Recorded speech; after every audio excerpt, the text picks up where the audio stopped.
بسم الله الرحمن الرحیم. یو ورور پوښتنه کړې ده، وایي که چیرې موټر روان وي او چابک ځي، موږ ورته ووایو چې موټر ودروه، د لمانځه وخت دی، دی یې نه دروي، نو په دغه موټر کې موږ لمونځ کولی سو او که یې نه سو کولی؟ د دغه ورور د پوښتنې په جواب کې باید ووایم چې دغه مسله درې صورته لري. یو صورت یې دا دی چې ته موټروان ته ووایه چې موټر ودروه، دی یې دروي، د درولو سره سره ته بیا په موټر کې لمونځ په ناستې کوې، نو دا لمونځ نه دی صحیح.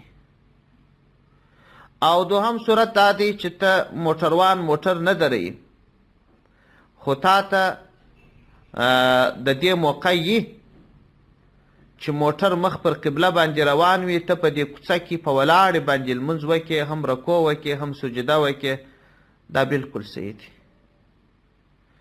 او دریم صورت دا دی چې ته په موټر کې روان یې، موټروان موټر نه دروي، ولاړه نه سې کولی، سرګردي در باندې راځي، په ناستې باندې لمونځ وکړې، په دا کوڅه کې لمونځ وکړې، دغه د موټر د غټ موټر کوڅه رکوع وکړې، سجده وکړې، خو ولاړه ونه کړې او موټروان موټر نه دروي، په دغسې صورت کې بېرته ستا لمونځ صحیح دی.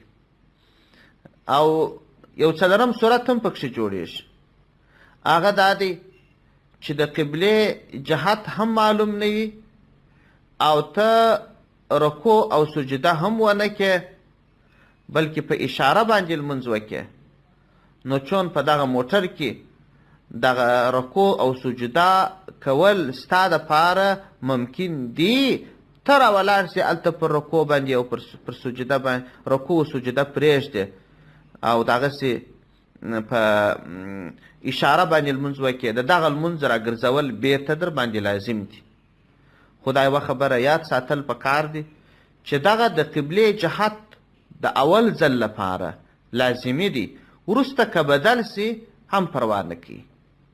آپ کا مسائل اور ان کا حل څلورم جلد صفحه 99. الفقه اسلامی و ادلته دوهم جلد صفحه 450. السلام علیکم ورحمة الله وبرکاته.